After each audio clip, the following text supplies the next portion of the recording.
begin with Game 2 between the Knicks and Pacers tonight.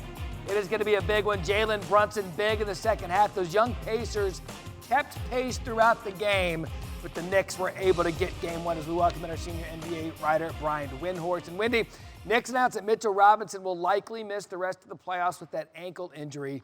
What does his absence mean for New York's rotation going forward? It hits them on two fronts, Matt. First off, they're just running out of players. They've now down three guys for the rest of the season: Julius Randle, Bojan Bogdanovic, and Mitchell Robinson.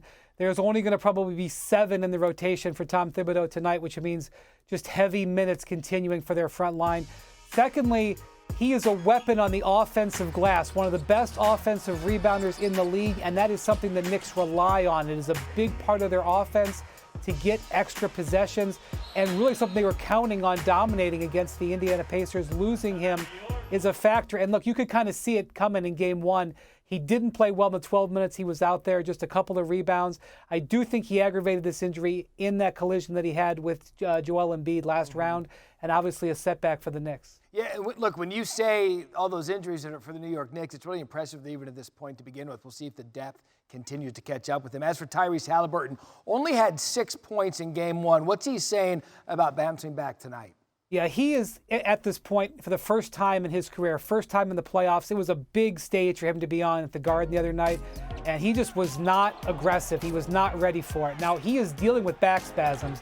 He is again on the injury list for tonight, questionable. He is planning on playing, and I don't know how much he's letting on or not letting on about that back, but he is obviously passing up opportunities. Only 1 shot inside the paint in Game 1, 6 shots total, was not aggressive, passed up several opportunities. They're not going to be able to beat the Knicks unless Haliburton is a bigger factor than he was in Game 1. Yeah, we talked prior to Game 1 about his health status. We weren't even sure if he was going to play. He was out there, but he was not effective. We'll see what happens in Game 2. Brian Windhorst with us throughout the afternoon. I'm very relieved because I don't want any excuses. I want to see the reigning defending NBA champions go on the court fully loaded and try to defend their crown against this team that is threatening to obliterate them and make them completely irrelevant right now. This is not indicative of who he is. Jamal Murray's a good dude, all right? But he was out of character and out of pocket in doing what he did, and he's very lucky he's not suspended because it's important for Adam Silver, who is a great commissioner. But there are times where people have been reminding him of how tough he might need to be because of how lenient he has been to certain player issues. Dave Stern must be basically tossing in his, how in the world does he not get suspended? I'm glad. Selfishly, I'm going to be there for Game 3 on Friday night. I want to see Denver's best punch, and that's only going to happen with Jamal Murray, who's got a lot of pressure on him now. I mean, my goodness, not only the way he played in Game 2, now he wasn't suspended. You can imagine the treatment he's going to get in Game 3 by that Minneapolis crowd. He's got to respond in a big way. I want to see Denver at full strength. If you're a fan and you spent a fortune to go to that game and you threw something on the court, they throw you out of the arena. How is Murray, I know who cares about some stupid fine? A guy makes $50 million a year. The fine means nothing. Token. How does he play this game? You know what? If it was 1-1, I got a funny feeling he'd be suspended. The fact that it's 2-0 and Murray wasn't there for Game 3, I think the NBA wants something competitive. I know that's a tough thing to say, but I think there's something to it. That is a disgrace that he does not get suspended for the 3rd game. The NBA is very soft here. I'm very down on it. Murray should not be playing on Friday night.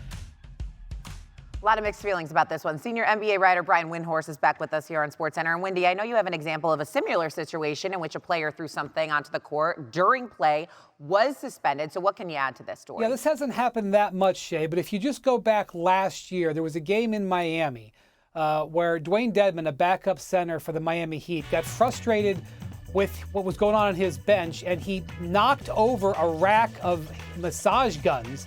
And one of them, as you can see right here, goes bouncing out on the court. A big, heavy device there. And he was immediately ejected. In this case, the referees immediately saw it. He was immediately ejected. And then a day later, he was suspended. So you may say, well, how come Jamal Murray wasn't suspended? Well, there's a little asterisk there. He was suspended by the Miami Heat. He was not suspended by the NBA. So that situation is different.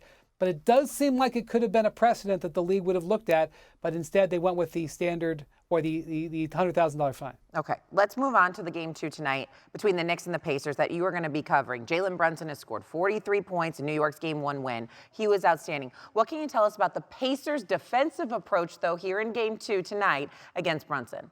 Yeah, in talking to Pacers coaches and players yesterday as they were reevaluating how they were going to play in this series, they know that Jalen Brunson is going to get his scoring. They know he's going to get in the paint. They know he's going to cause them problems.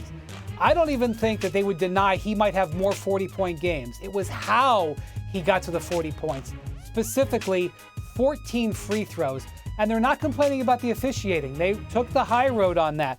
They're saying they can't reach in. They can't, allow him to get into them and cause the fouls.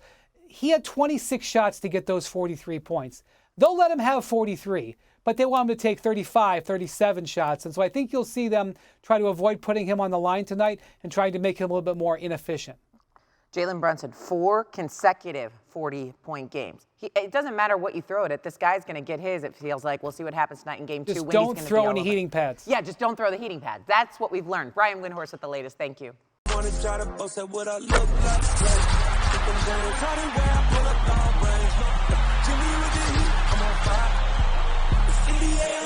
NBA